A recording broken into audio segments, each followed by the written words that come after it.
Stay tuned. We're talking turkey. As well as stuffing, potatoes, and more. And we've got tips to help you do all that cooking without causing your energy bill to jump.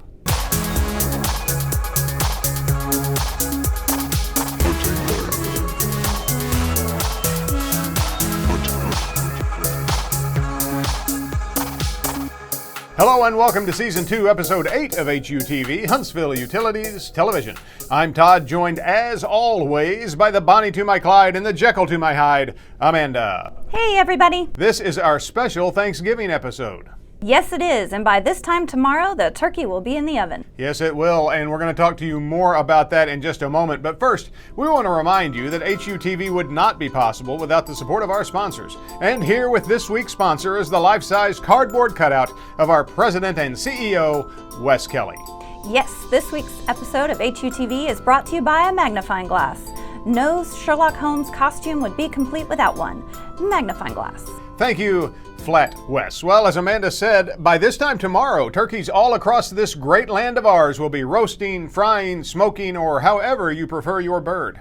Along with all those other side dishes we've come to expect. Indeed, and if you aren't careful, all that extra cooking could lead to a big spike in your energy usage. But it doesn't have to. No, it does not, because we're about to tell you some easy things you can do that will help you host a great and energy-efficient Thanksgiving feast. So let's start serving up those tips. I see what you did there.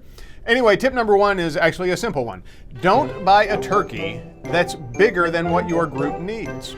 Now, a lot of people go out and they get the biggest bird they can find, but remember, the bigger the bird, the longer it takes to cook. Yeah, and you may say, well, I'll just eat the leftovers for a few days afterwards. But keep in mind, after 3 or 4 days, you're starting to take a little gamble in regards to food poisoning.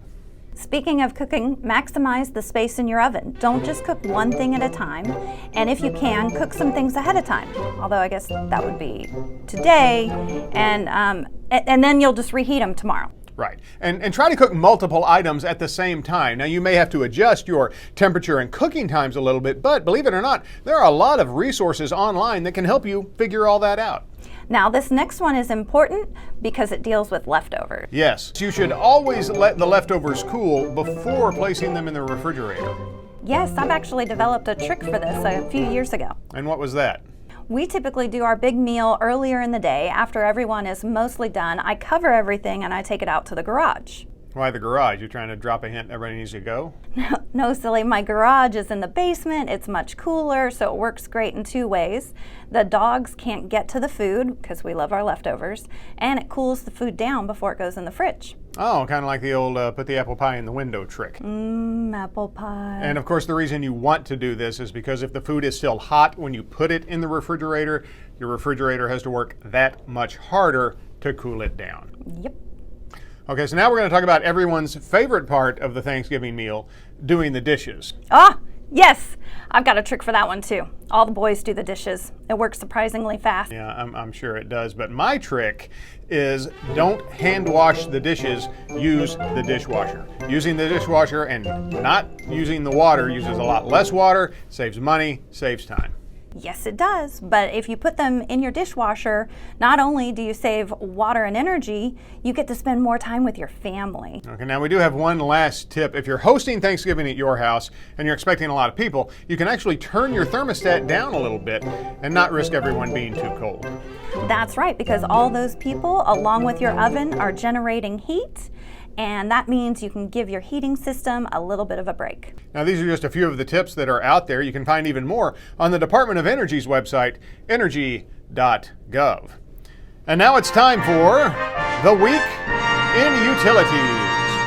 Now, Amanda, I must confess, this week's story is not 100% utility related, but it does take place right here in our fair city. Oh, this should be fun. How far off topic did we go this time, Todd? Well, as you know, we have a lot of engineers here in the Rocket City. Yes, we do. That's why we have some really cool things coming out of Madison County. And this is no exception. The latest comes from an engineer named Michael Pick, who lives here in Huntsville. And he just set a new world's record for building the largest Nerf gun. Oh my gosh, my kid would love this. Amazing. Indeed they would. The Nerf gun is based on the Nerf and Strike Elite Longshot CS6.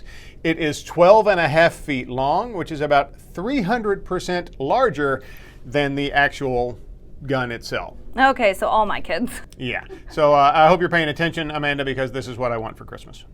Oh, well, I guess on that note, I need to do a little more research. And if you need to do some more research too, check it out at upi.com/odd_news. And now it's time to see what Amanda has discovered from the bowels of YouTube. Well, yes, since tomorrow is Thanksgiving and we've been talking about cooking tips, I wanted to remind everybody of a video we did a few years ago called Cooking with Todd. I remember this one well. I'm sure you do. It was a spoof on cooking shows where you played the host and showed everyone some great tips on how to cook meals efficiently. Plus, at the end, we got to eat cake. Yes, we did.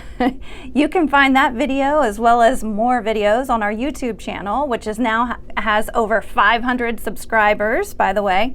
So head over there and check it out. Now, before we go, we want to remind you the electricity you receive from Huntsville Utilities is 100% locally grown.